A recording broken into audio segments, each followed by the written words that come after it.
Bismillahirrahmanirrahim. Allahumma shalli ala sayyidina Muhammad wa ala ali sayyidina Muhammad.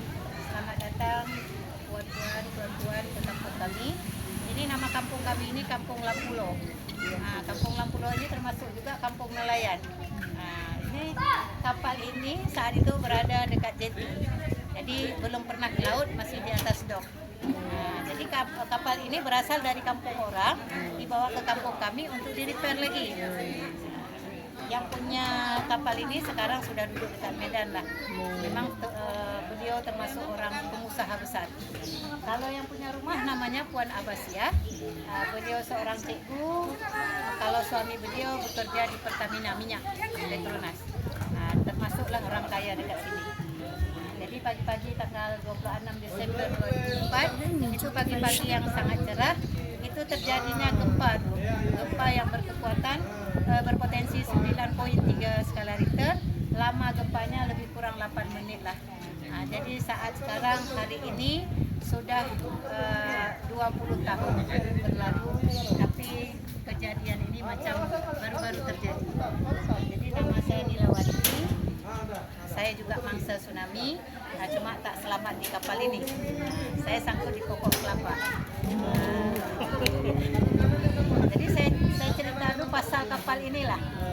Jadi kapal ini setelah gegaran, kami pikir sudah aman, tak ada kejadian apa-apa lagi. Rupanya dalam masa 20 menit antara gempa dan tsunami itu ada masa 20 menit. Itu air sungai yang dilalui tadi itu ditarik ke laut, surut ke laut. Jadi dari pinggir pantai ke tengah laut itu surut airnya sekitar 500 meter. Hari itu banyak orang-orang mandi di pinggir pantai, Puan. Hari Ahad. Jadi banyak ikan-ikan tergelepar, mereka melihat ikan-ikan, mereka petik ikan. Tak taunya begitu mereka melihat ke tengah laut, air sudah naik setinggi gunung, suaranya seperti pesawat nak terbang, gemuruhnya. Jadi kami punya jeti di sini, setiap hari ramai. Orang beli ikan, orang menurunkan ikan. Jadi mereka begitu mereka melihat ke tengah laut, air itu sudah naik, mereka lari, air laut naik katanya. Jadi yang jalan ini penuh. Yang melari ke sini, mereka naiklah ke rumah Puan Abasyah ini, ke tingkat 2 rumah Puan Abasyah. Jadi rumah Puan Abasyah ini memang ada tingkat 2. Sebenarnya di kampung ini banyak yang rumah bertingkat 2. Cuma mungkin inilah pilihan rumah Puan Abasyah ini pilihan. Jadi mereka langsung naik ke tingkat 2. Di tingkat 2 itu dalam hitungan detik air ke tingkat 2 itu separas leher mereka. Jadi Puan Abasyah saat itu panik, Puan. Panik beliau. Pikir beliau hari ini kita mati semua katanya. Jadi salam-salamanlah mereka, minta maaf saat itu. Ada pekerja beliau, pekerja Puan Abasyah ini langsung dia buka bumbung. Dia naik ke atas bumbung paling tinggi, dia buka zeng, naik terus ke atas bumbung. Saat dia duduk di atas bumbung, dilihatlah kapal ini dihanyutkan dari belakang sana. Ini rumah asal, Puan. Alhamdulillah masih utuh sampai sekarang. Dari belakang sana langsung dia langgarlah bumbung rumah Puan Abasyah ini. Kapal sudah sampai ke sana pusing-pusing. Saat gelombang surut, kapal ini pun patah balik, nyangkut lagi di rumah Puan Abasyah. Begitu kapal ini sangkut, mereka yang 30 orang di tingkat 2 dipanggil sama pekerja dia yang di atas bumbung. Keluar, ada kapal menjemput kita katanya. Langsung mereka buka pintu, langsung mereka naik ke dalam kapal. Alhamdulillah katanya satu tarik satu tolak hingga 30 orang tu berhasil masuk ke dalam kapal. Di depan sana ada tangga kuning, nanti boleh lihat. Di atas bumbung sana pun ada 20 orang. Mereka melihat orang-orang di belakang sana pada naik semua, mereka juga ikut naik. Jadi lebih kurang sudah 50 orang. Saat itu mereka melihat gelombang datang tinggi lagi. Ada seorang ustaz di dalam kapal ini. Jadi ustaz itu kata Puan Abasyah, ijal azan katanya. Beliau azanlah sekuat-kuat beliau. Rupanya gelombang belum sampai ke sini, gelombang turun pecah. Jadi air cuma mengalir sajalah dekat kapal ini. Jadi saat air itu surut lagi, ada orang-orang yang hanyut dekat kapal ini, mereka bantu lagi 9 orang lagi. Alhamdulillah selamatlah di atas kapal ini, lebih kurang 59 orang semuanya, termasuklah Puan Abasyah, 4 orang anaknya selamat sampai sekarang. Jadi kira-kira tengah hari, Puan, mereka pada kehausan, kelaparan, ada satu keajaiban Jadi saat air mulai surut, ada satu tandan kelapa muda hanyut dekat kapal ini. Satu tandan kelapa muda itu 7 biji. Jadi mereka ambil, mereka bawa naik ke atas, mereka belah, mereka bagilah air kelapa itu sipit seorang. Nah, jadi dengan apa mereka belah, karena kapal ini lagi di repair, kan ada alat-alat tukang. Nah, mereka pergunakanlah alat tukang tersebut, termasuk ada cawan-cawan dekat kapal ini. Nah, sekitar jam 5 petang, air sudah mulai surut, baru mereka turun, baru mereka mencari tempat yang terkena tsunami. Jadi saat itu kampung sudah macam padang jarak, padang terkumpul, yang ada mayat-mayat bergelempangan semuanya. Ada mayat tak ada kepala, ada mayat tak ada kaki. Memang luar biasa, Puan. Jadi dulunya kampung kami ini ada 6.000 orang, 4.500 meninggal kena tsunami, 1.500 yang selamat. Inilah cerita kapal ini yang sekarang rumah Puan Abbasiyah dan kapal ini sudah dibeli oleh kerajaan, dijadikanlah satu monumen bersejarah. Mungkin dengan adanya kapal peninggalan tsunami ini, banyak orang-orang yang sudah datang ke Aceh melihatlah salah satu keajaiban. Kalau tak ada ini mungkin orang-orang dari luar tak datang ke sini. Aceh pun kita tak kenal kan? Betul. Jadi inilah ceritanya. Mungkin dari kisah ini ada soalan nak ditanyakan, Puan. Saya tanya Ustaz apa tu? Ustaz Mujib. Nak cerita saya sikit. Ustaz Mujib ada makan ke bawah sebelah lagi.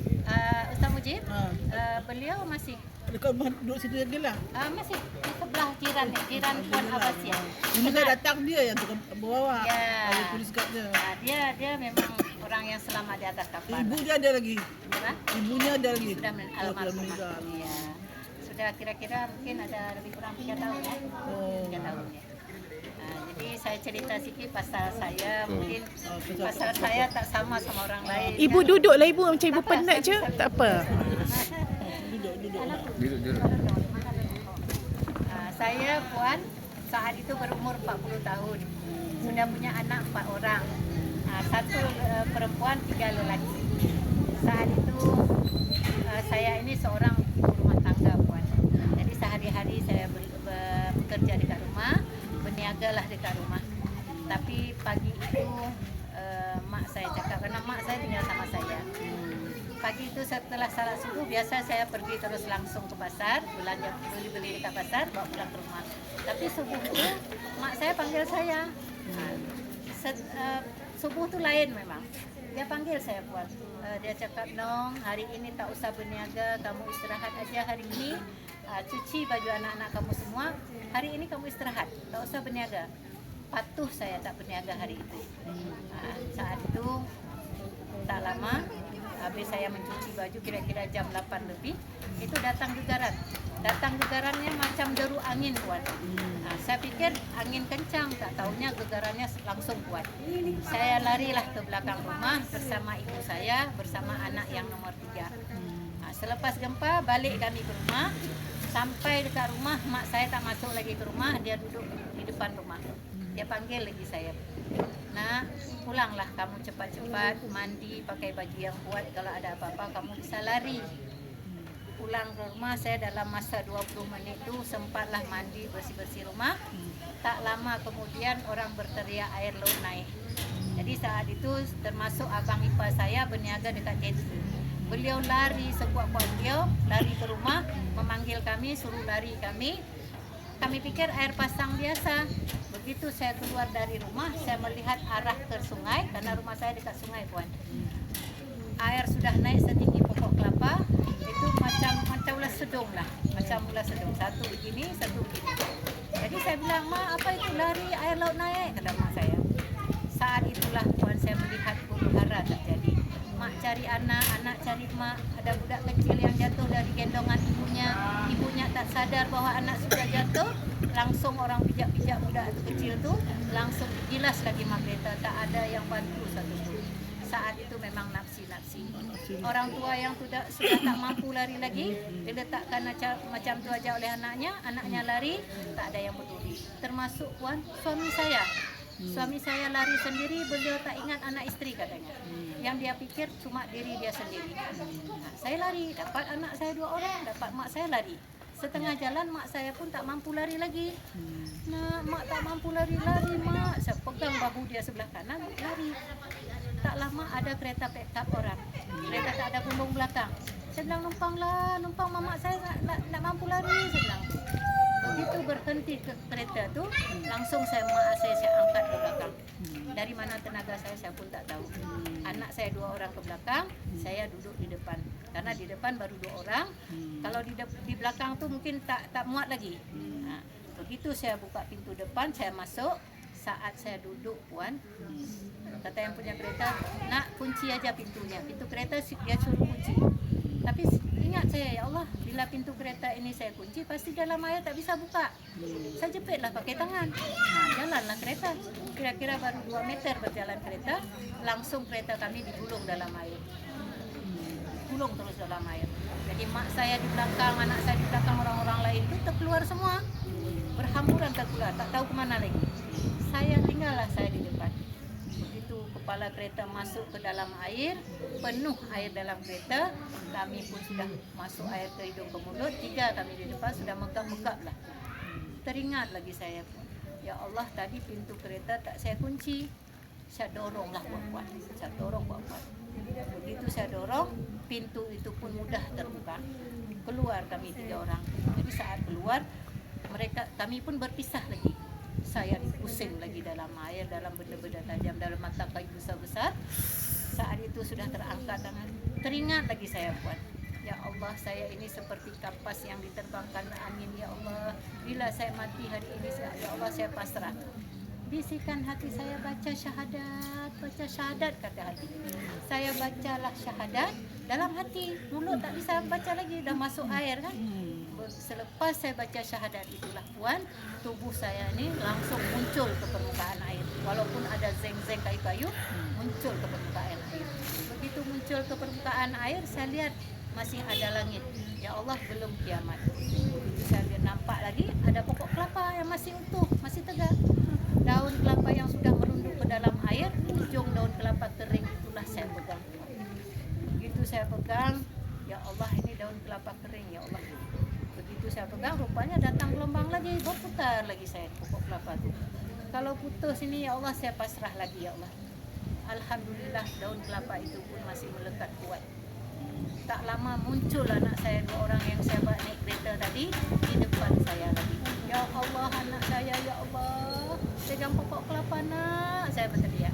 Dapatlah batangnya, disitulah kami berpelukan. Pas di bawah daun-daun itu kami berpelukan. Jadi bukan kami bertiga, puan, lebih kurang kami 10 orang satu pokok kelapa itu.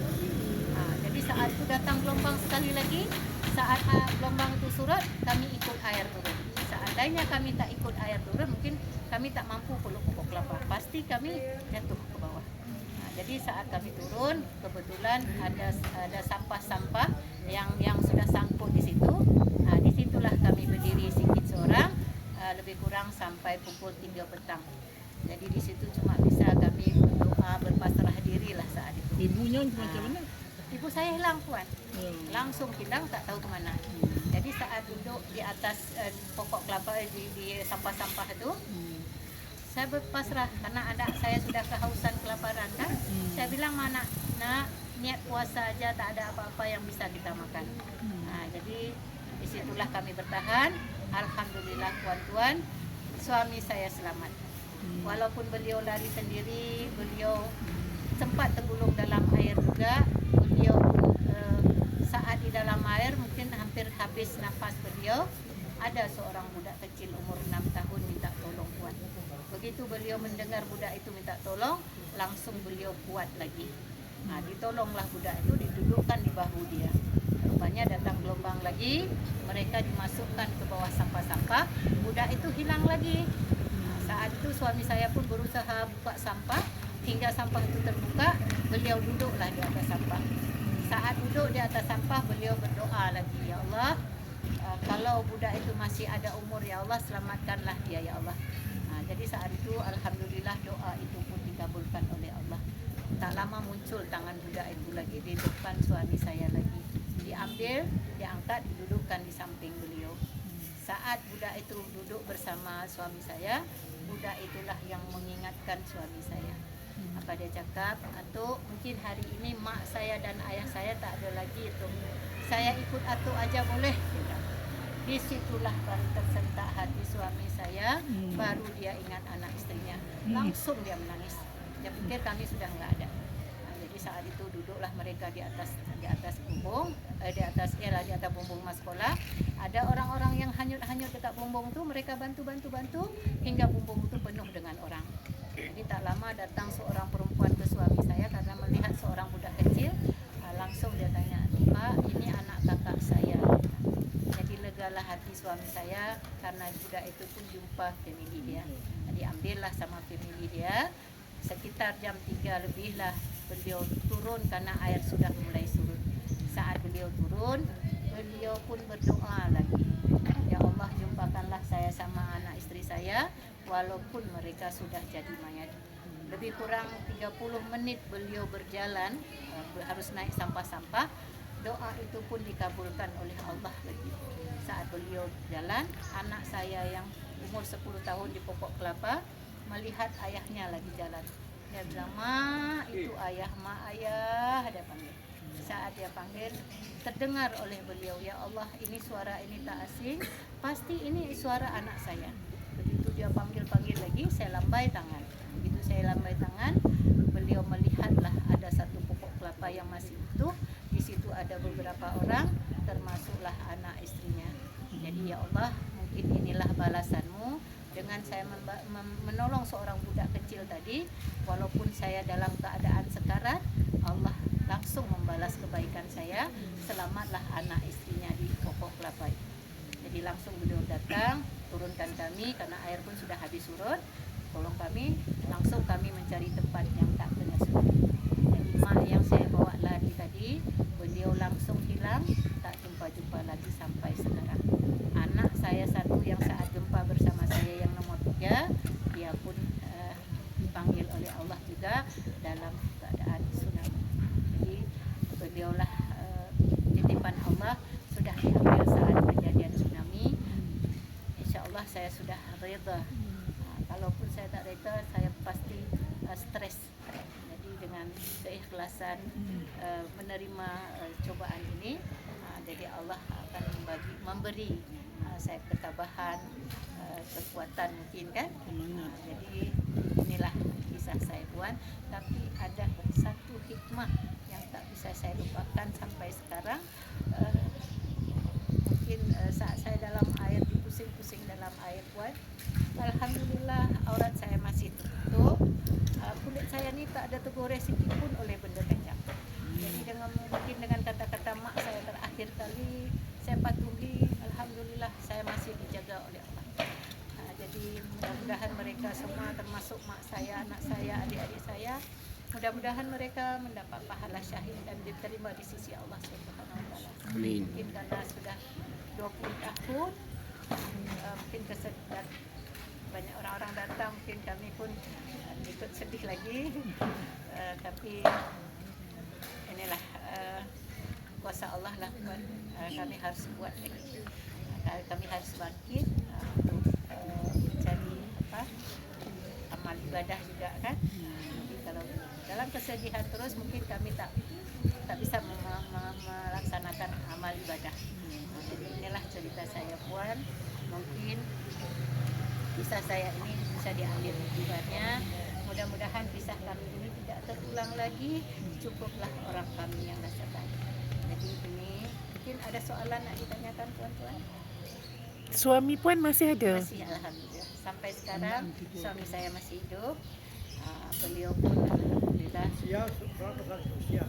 Usia saya 40 tahun. Sekarang sudah lebih kurang 60 tahun. Jadi ada hikmahnya juga. Saat kejadian itu mungkin dulunya Aceh ini berperang Puan. Selepas itu alhamdulillah Aceh pun sudah aman, tak ada kejadian apa-apa lagi. Gam-gam dulu. Inilah cerita saya. Kalau tak ada soalan, tak ada lagi soalan kan?